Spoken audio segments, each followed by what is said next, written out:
안녕하세요. 오늘도 사연살롱을 찾아주셔서 감사합니다. 서울에 사는 50대 후반의 여성이에요. 저는 15년 전에 재혼을 해서 제가 낳은 딸과 남편이 전부인 사이에서 낳은 딸, 이렇게 넷이 살고 있어요.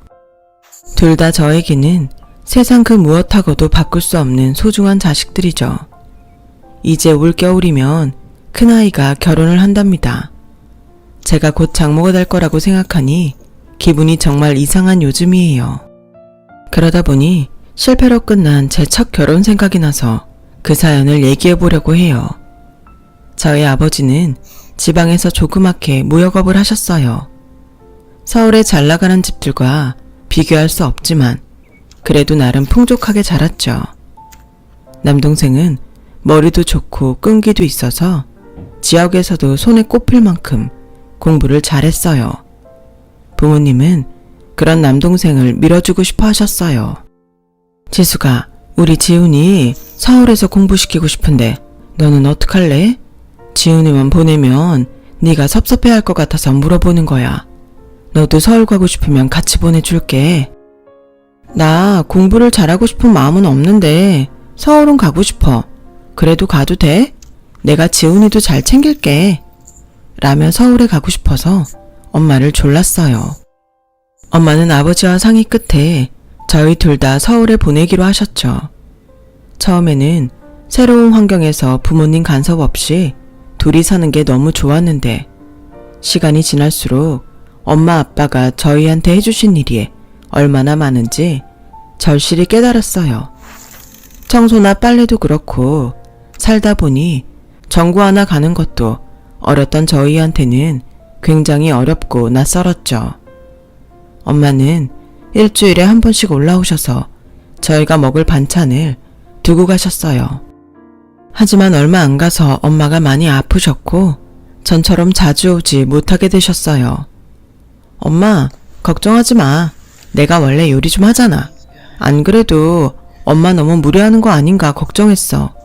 내가 지훈이 잘 돌볼 테니까 엄마는 얼른 낫기만 해. 네가 고등학생이라 더 중요할 때인데 신경 쓰게 해서 미안해. 아니야. 그리고 서울 온 것도 원래 나보다 지훈이 때문인데 뭐. 라며 엄마를 안심시켰어요. 제가 요리에 관심도 많고 간단한 건 가끔 해봤지만 본격적으로 반찬을 만들고 밥을 하려니 이런저런 실수가 많더라고요. 그런데도 동생은 한 번도 불평하지 않고 제가 해주는 걸 맛있게 먹었어요. 누나도 공부해야 되는데 내가 좀 미안하네. 그래도 누나가 있으니까 난 좋아. 외롭지 않고. 누나 공부는 걱정하지 마. 누난 그렇게 잘할 생각이 없거든. 그럴 머리도 안 되고. 그런 말 하지 마. 기본은 해야지. 우리가 둘 다 서울에 온 보람이 있지. 예전에 삼촌들 말 못 들었어? 학교 다닐 때 공부 열심히 안 해서 좋은데 취직 못하고 사업할 능력도 안 돼서 후회된다고 했잖아. 아빠가 부럽다고 말이야. 나 챙기는 것만 신경 쓰지 말고 누나도 공부해. 라며 오히려 저보다 더 어른스러운 말을 하더라고요. 동생이 그렇게 말을 하니 저도 머쓱해졌어요. 그리고 전에는 관심 두지 않았던 문제집도 풀어보고 학교 수업 시간에도 전보다 더 집중했죠. 그랬더니 거짓말처럼 성적이 오르더라고요. 전에는 해도 안 될 거라는 생각에 아예 포기했었거든요. 기본만 하면 된다는 동생 말이 뭔지도 알았죠. 누구든 학교 수업 시간에 잘 듣고 그날 복습만 잘해도 어느 정도 성적이 나오는 거였어요. 동생은 전교등수에 들 만큼 공부를 잘했고 저도 성적이 오르니 고향에 있는 부모님도 서울에 보낸 보람이 있다며 굉장히 좋아하셨어요. 그렇게 시간이 흘러 저는 고3이 돼서 진로를 고민하게 됐어요. 저는 아버지처럼 제 일을 할 수 있으면 좋겠다고 생각했어요. 하지만 아버지가 하는 무역에는 별 관심이 없어서 이것저것 보다가 나중에 창업을 하면 되겠다는 결론에 이르렀고 저는 일단 경영학과에 가기로 했어요. 제 성적으로 아주 좋은 대학은 무리였지만 중위권 대학에 갈 성적은 됐거든요. 부모님은 재수 각오하고 좋은 데 넣어보고 안 되면 재수를 하라고 하셨지만 저는 1년이라는 시간을 허비하고 싶지 않더라고요. 제가 갈 수 있는 데에 지원했어요. 그리고 무난히 합격을 해서 대학생이 됐죠. 처음에는 애들과 분위기에 휩쓸려 여기저기 놀러다니고 술도 많이 마셨어요. 하지만 2학년이 되고 동생은 고3이 되었고 아버지 사업이 어려워졌고 저는 그제야 정신이 번쩍 들었어요. 이렇게 놀 때가 아니었던 거죠. 저는 동생도 챙기고 집안도 돌봐야 된다는 책임감에 새벽에 일어나 동생 도시락을 싸고 학교 조교실로 알바를 갔어요. 그렇게 정신없이 살다 보니 어느덧 시간이 흘러 저는 의료기기 회사에 들어가게 됐어요. 창업을 하겠다는 저의 꿈은 바쁜 현실 속에서 잊혀져 버린 거죠. 그 무렵 아버지는 회사를 접고 시작하신 투자가 잘 됐어요. 새롭게 시작하는 사업들에 나눠서 투자를 하신 건데 대박이 난 거예요. 지숙이 네가 회사 가지 말고 아빠 돈으로 창업하라니까. 아빠 그 정도는 해줄 수 있어. 아니에요. 경험도 없고 회사 일을 배워본 적도 없는데 무작정 사업하겠다고 하면 잘못될 수 있잖아요. 먼저 회사 일부터 배우고 차근차근 할게요. 실제로 저는 오랫동안 사업을 하신 아버지가 어려워지는 걸 보고 겁이 많이 생겼었어요. 그래서 뭐든지 안전하게 하는 게 좋다는 마음이 생겼죠. 제가 회사에 들어가고 1년 정도 지난 후 남동생은 미국으로 유학을 갔고 저는 어떤 남자와 사귀게 됐어요. 저희 회사 거래처인 대학병원 의사였는데 제가 보고 한눈에 반했죠. 처음에는 제가 적극적으로 병원에 찾아가고 연락도 해서 사귀게 됐는데 6개월 정도 사귄 후부터는 남자가 먼저 결혼하고 싶어 하더라고요. 지숙씨, 우리 이렇게 밖에서 만나는 거 시간 낭비라고 생각 안 해요? 나는 우리가 차라리 매일 같이 있으면 돈도 더 아끼고 좋을 것 같은데? 나랑 계속 사귈 거잖아요. 그럼 차라리 결혼해요. 근데 이렇게 갑작스럽게요? 무슨 일 있어요? 무슨 일이 있는 게 아니라 결혼하고 싶다는 건데 왜요? 막상 결혼하자고 하니까 마음이 변했어요? 나랑은 그냥 즐기기만 하고 결혼은 사업하는 사람이랑 하려고 했어요? 아버지가 사업하신다면서요. 그러니까 그런 사람들이 좋겠네. 아니에요. 그렇지 않아요. 그냥 너무 갑자기 그렇게 말하니까 조금 놀랐던 거죠. 그리고 우리 아빠 지금은 투자만 하시지 직접 사업을 하시는 건 아니에요. 나도 석호 씨하고 결혼하고 싶어요. 근데 조금만 생각할 시간을 줘요. 하지만 남자는 나를 만날 때마다 결혼을 하자고 졸라댔고 저는 이러다 이 남자가 나한테 지쳐서 떠나면 어쩌나 싶어 결국 그러자고 했어요.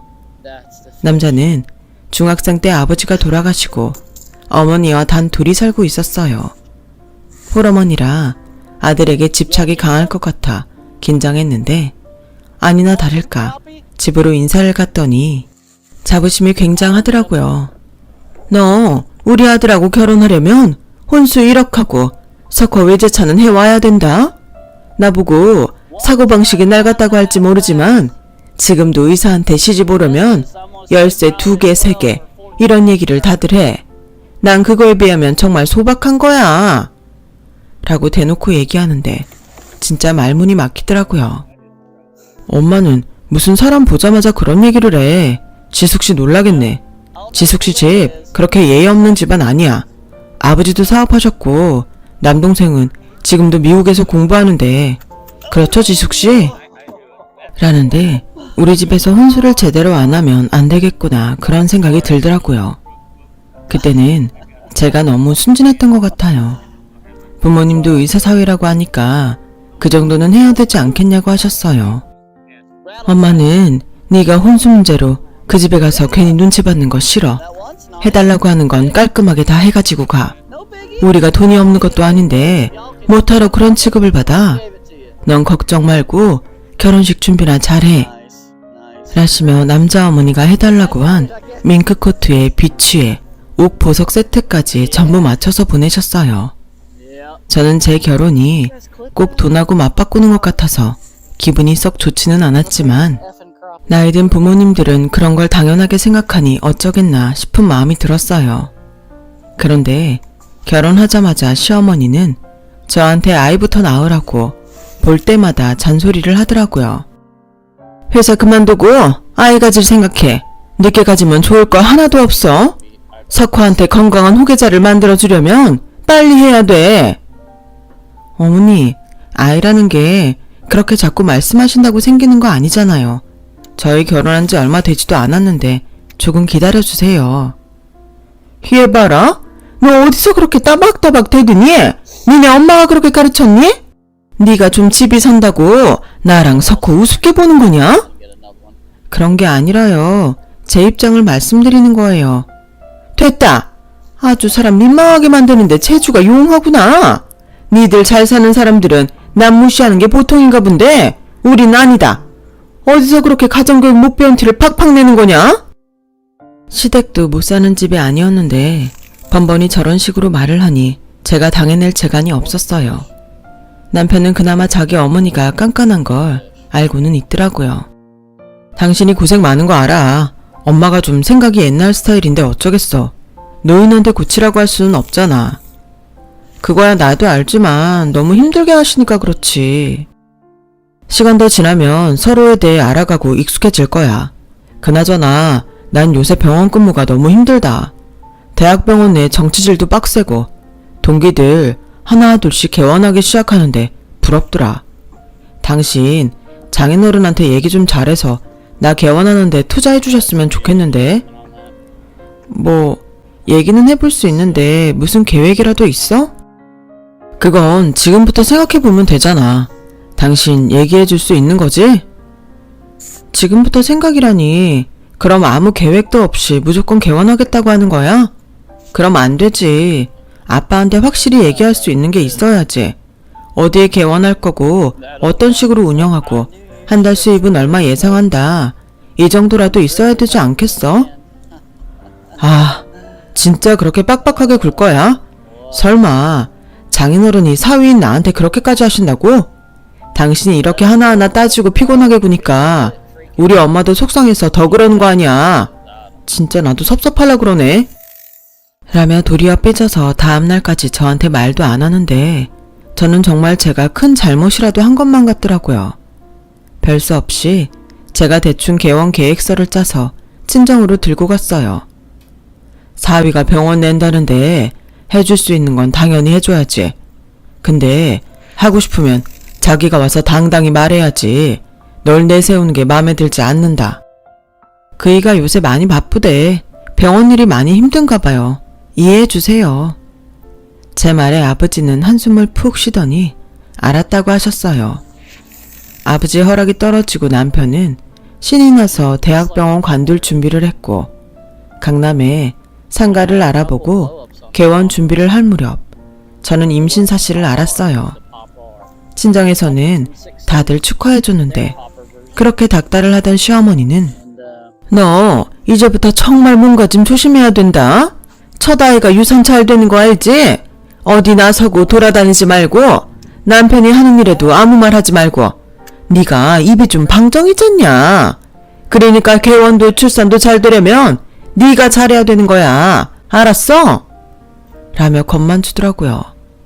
저는 입덧도 심했고 몸이 잘 붓고 힘든데도 개원했다고 맨날 늦는 남편한테 한마디 하소연도 할 수 없었어요. 남편은 제가 아이를 가진 다음부터 눈에 띄게 저하고 멀어졌어요. 아예 병원 근처에 오피스텔을 얻고 거기서 왔다 갔다 하고 싶다는 말까지 했어요. 아니, 자기 부인이 이렇게 고생하는데 너무하는 거 아니야? 나도 힘들어. 하루 종일 환자들 비위 맞추고 간호사들 달래고 그러고 들어오면 쉬게 해줘야 되는데 당신이 또 징징대잖아. 누가 개원하랬어? 당신이 하고 싶다고 한 거면 그만한 각오는 했어야지. 지금 나보고 잘못했다는 거야? 라며 크게 싸움만 나서 그 다음부터는 아예 말을 하지 않기로 했어요. 그리고 제가 딸을 낳던 날 시어머니는 친정엄마가 있는 앞에서 같이 입원했던 여자는 아들 낳아서 그 시어머니가 되게 좋아하더라고요. 아우, 손잡아서 정말 좋겠다. 아니, 딸이 뭐가 어때서요? 손녀는 그 집 핏줄 안 섞였대요. 라며 평소 얌전했던 엄마가 버럭 화를 낼 정도로 마음을 상하게 했어요. 남편은 뒤늦게 병원에 와서 친정 부모님한테 인사를 하는 둥 마는 둥 하더니 장모님이 저희 어머니한테 소리 지르셨다면서요. 뭐 저희보다 잘 사니까 그러시는 거 이해하겠는데 예의는 좀 지켜주세요. 자네 지금 지숙이 몸 풀고 딸 낳은데 와서 축하하고 고생했다는 말보다 나한테 따지는 게 더 급한가? 그리고 말끝마다 우리가 잘 살아서 어쩐다고 하는데 그러는 자네 집안은 왜 그렇게 우리한테 무례한 건데? 저희가 뭐 어쨌다고 그러세요. 다 오는 게 있어야 가는 게 있는 거 아니겠어요? 자네 지금 그걸 말이라고 하나? 라며 엄마는 기가 막혀서 어쩔 줄 몰라 하셨어요. 저는 싸우기도 싫어서 아예 고개를 돌리고 쳐다도 보지 않았어요. 아무래도 내가 막장 집안에 시집 온 것 같다고 후회가 되기 시작했죠. 그렇지만 아이도 있고 어떻게든 잘 꾸려가야 한다고 생각했어요. 하지만 딸아이가 3살이 됐을 때 저희 아버지가 투자 손실을 크게 입고 빚쟁이들한테 시달리는 신세가 되자 남편은 저한테 이혼 서류를 내밀었어요. 이제 그만하자. 당신도 나한테 정 없어진 지 오래됐잖아. 이러고 사는 게 무슨 의미가 있어? 당신 원하는 대로 해줄게. 나 생각해주는 척 하지 마. 우리 친정 망하니까 이러는 거 다 알아. 그래, 도장 찍고 다시는 보지 말자. 내 평생의 가장 큰 실수가 당신한테 반한 거니까 이 정도는 감수해야지.